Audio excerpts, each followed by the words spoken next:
What is going on, guys? Ed Bandit 101 here, and welcome to my review of the 2016 Audi TT. I know it's been a while since I got this car, and I haven't reviewed it yet, but I feel I've only just got used to driving it, and I've only just had the opportunity to film this video as it needed a clean. So I've just cleaned it, and I hope you guys appreciate the nice glossy finish on the car. So I've just finished cleaning it with the Auto Clean kit from Audi. But without further ado, let's review the car itself. So this is the 2016 Audi TT Sport trim model. As you can see, it's not the S-Line, it's the standard. If you want to know the exact configuration, check the link in the description, because I've got the exact configuration saved on the Audi configurator. It's a manual, it's got 1.8 litres, turbo, front wheel drive, so I couldn't quite afford Quattro. It's got the Bang & Olufsen sound system upgrade, as well as parking sensors. That's all I really felt I needed. And yeah, other than that, looks is really the reason I chose this car. It is fast. It does 0 to 60 in 6.8 seconds, and it has 250 newton meters of torque from 1,500 to 6,000 RPM, and it's a 6-speed manual. So yeah, that's pretty much the technical information you need.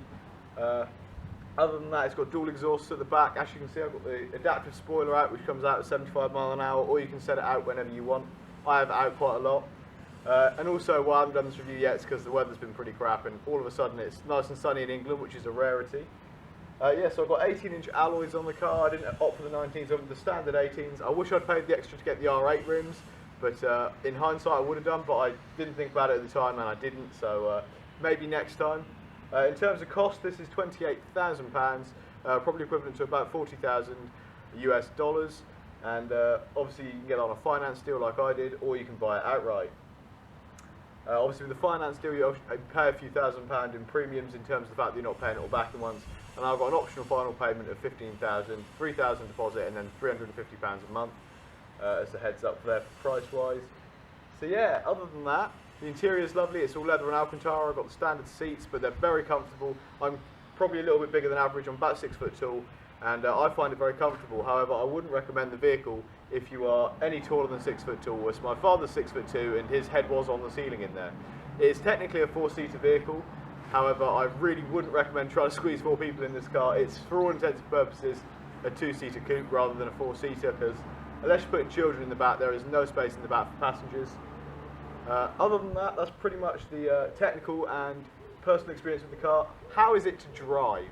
So, obviously it's relatively fast with 0 to 60 at 6.8, considering the 1.8 litre engine. The car only weighs 1,250 kilos plus a user, so including me we can say it's just over 1,320 kilos. So it's pretty light in terms of the fact that it's got a lot of horsepower for that weight. 180 PS is the spec of the engine in terms of horsepower, so that's about 177 brake horsepower. So yeah, the turbo you can hear when you really rev the engine, which I really like. That's absolutely fantastic. You can really hear it whiz up. And yeah, the gears are very smooth. The shift on, actually, if you are interested in getting the manual, the shift is there's a very small distance between the gears, so you can actually go into the wrong gear if you're not careful and you're not used to the gearbox. I am now, but when you're getting used to it, the gears are quite close together, which is good in terms of that this is a sports car, so the clutch bite's low and the gears are nice and quick to shift. But you've got to get used to that if you're used to driving a standard vehicle with quite a long shift distance. The headlights I've got are the standard ones. However, it does have daytime running lights, which has that lovely angular look to it, which really finishes off the aggressive look of the car. And I love the fact that the Audi badge is mounted on the bonnet, just like the Audi R8, which is my favourite car of all time, the Audi R8 V10 from 2015 onwards.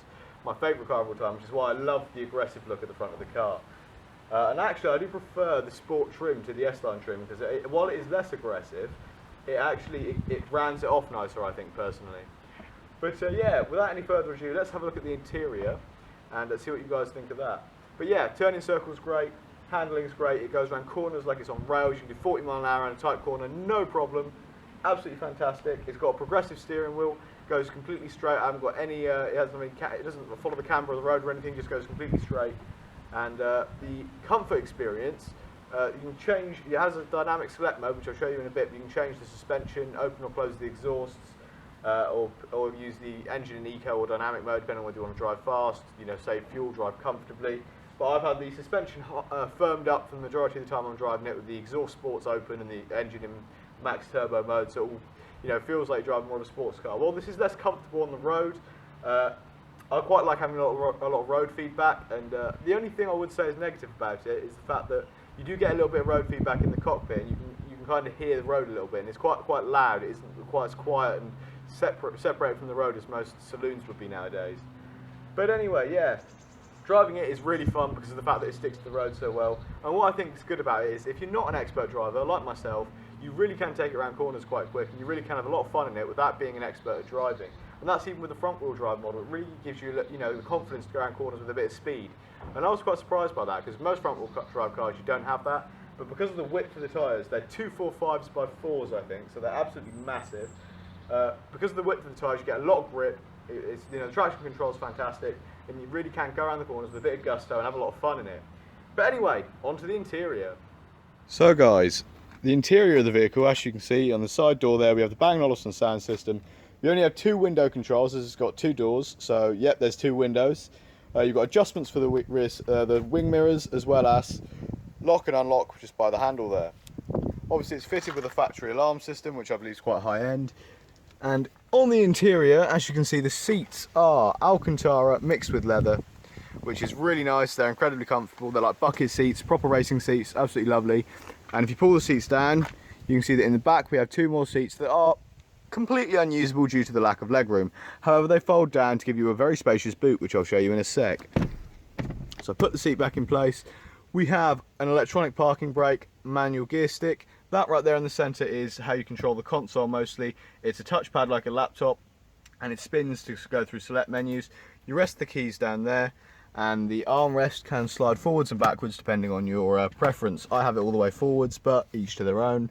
Passenger seats equally as spacious as the front, and you can open the bonnet from the lever down there. The pedals are all stainless steel, and the mats are easy to remove and magnetic, so it's really easy to keep them clean. Proper racing steering wheel as well, with a flat bottom, Audi logo in the centre. Aircon units are nice cockpit design with you twist them to change settings on the outside and inside to change direction. You have cruise control, you've got your headlight controls, you've got side light controls as well, and you also have other stuff like on the steering wheel you're able to map this button to anything you want it to do. You've got your song select stuff, volume, voice control, and call button, so you can actually call people even if you haven't paid for the technology package. I use that a lot actually. It's integrated really well with both Android and iOS, so I've tried it on both phones. As you can see, you got a view button as well, so the virtual cockpit is very interesting. I'll show you that in a sec, but you don't actually get any speedometers or anything. You have the speakers at the back there, and I wouldn't say the view at the from the driver's position is particularly great, and I'd say your view is kind of restricted, especially at that tiny back window. Especially with the spoilers up as well. However, you're not expecting to get a good view in a sports car really. You are quite low to the ground and your view is a bit restricted. But yeah, you also have 2 5-amp USB charging ports, as you can see down here, which only just has enough room for my phone, so I tend to actually leave it open when my phone's in there if it's charging, because it doesn't fit while it's plugged in. So if you have got a Note or an iPhone 6 Plus, please take note that this caddy is probably slightly small for it. So yeah, you've got telephone select, map select, so you can pay for a navigation system to be installed there. However, I didn't, as it was an extra £800 I think. I thought that was a bit expensive, and I've also got my phone anyway. You've got your spoiler controls up here, hazard lights, traction control on and off, drive select, so you can change whether it's in sport, dynamic, eco, or you can even set suspension to comfort while the engine's in eco and the exhausts are open, so you can have it sounding loud, using as little fuel as possible and being comfortable, so you can customise all that to how you want it. You've got a glove box as well, and the key's obviously a wireless electronic one. But yeah, that's pretty much the interior of the car. I love the cockpit design here. I think they are absolutely gorgeous. AC is fantastic, really does chill you out on a hot summer's day like the one we have right now. And it's a very easy car to drive. I have to say, I think anyone could hop in this and drive it if they're used to driving a manual. And it's a very luxurious experience, considering the price of the car isn't ridiculously high like it is the R8, or even some other sports coupes on the market like the Honda NSX. Obviously it isn't supercar level, but for a sports car, the interior is absolutely luxurious and really does make you feel like you're driving something a lot more special than it is, to be perfectly honest. Same with the exterior. I think you have a very good kind of interior and exterior look for the price you pay. I think you get a lot of value for money in terms of the the quality of the interior and the lovely modern design that really does make it feel quite unique and quite special. However, practicality is another thing. The boots, I'll show you the boot, but getting in and out of the car is a bit of a pain in the neck, especially if you're 6 foot tall. It looks something like that, and it's a little bit of effort, which obviously isn't a pain in the arse too much if you're young, But if you're a bit older, it's even being young, it's a bit annoying. I mean, if you're a bit older, I highly wouldn't recommend it. So boot-wise, you have a lot of space. I actually fit in the boot without the seats folded down. So if you really do need to store a body in there, go ahead, nice and easy. You don't even have to chop it up. You can just fold it up, and like I say, you can fit a pretty large person in there, unless you pick, killing someone who's morbidly obese. Yeah, A-okay storing a body in the trunk, which is a key test.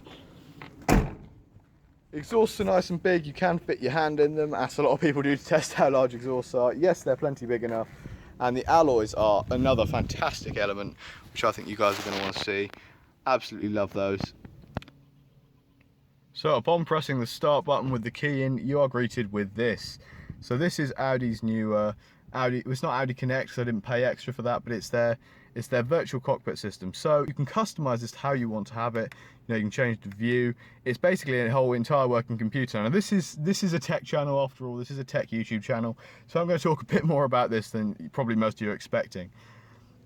Audi have partnered with Nvidia, who I'm sure you're all aware make the highest end graphics cards in the world. Sorry AMD fanboys, but it's true as of right now, July 2016. So they make the highest end graphics cards in the world, and there's a Tegra chip in this car based on Pascal architecture, which is 16 nanometers in terms of the processor lane architecture. It's 16 nanometers and incredibly powerful for the size. So you've got a very powerful computer running this car. It's a brand new technology. It's only been out for consumers in terms of graphics cards for a couple of months, and for business partners like Audi, it's been out for a year or so, which is why it's in this car. But yeah, Pascal architecture graphics processor controlling all of this, which is fantastic, which means you have this absolutely lovely, smooth as butter, fast to boot, integrated system in your car, so you can customize your sound system if you've got the Bang & Olufsen, even if you've got a standard one, but if you've got the Bang & Olufsen one, obviously it's a lot more fun to play with the bass settings and everything. You've got your car settings, so it tells you your exact MPG, how many miles you've done. Only 413 since I picked this baby up a month ago, well, 3 weeks ago. Sound you can customize, you can even set sound effects, balance and fader, so you can actually set where in the car you want the with the trackpad down here, as you can see, where you want the sound to be focused. However, obviously I tend to leave it completely central because audio quality for the win. You've got sound effects, you've got your bass controls, your speed dependent volume control, your telephone settings, your media settings. I always listen to Spotify using this. Your range up in the top corner, your outside temperature, your car logo. You've just got everything, You've got your view, you can change it. You've got a real-time readout of your MPG there on a graph, so it tells you how much throttle you're using depending on how much MPG you've got. You've got your speedometer over there, which you can have smaller or larger, so you can have your cover art in the middle of whatever song you're listening to. And you can also skip tracks and everything with the on-wheel controls there, which is nice and safe. And the fact that it's right in front of you like this really does make it easy. You don't have to take your eyes off the road so much to do things in terms of your sound system or calling people. And it's just absolutely fantastic. It's really innovative, and I much prefer it to a standard speedo system. So that's pretty much the interior. I don't know what the maps is like. I'm assuming the standard Audi Connect has Google Maps, but I haven't got that pack included with this vehicle because I thought the premium they charged for it was a bit ludicrous because they had to fit a second graphics processor in it in order to do the maps, which is a bit ludicrous knowing what these chips are like. I know how powerful they are, so I don't really know why that would be necessary, but the premium they charge I thought was too high. So that is the exquisite interior, which just looks absolutely modern and beautiful.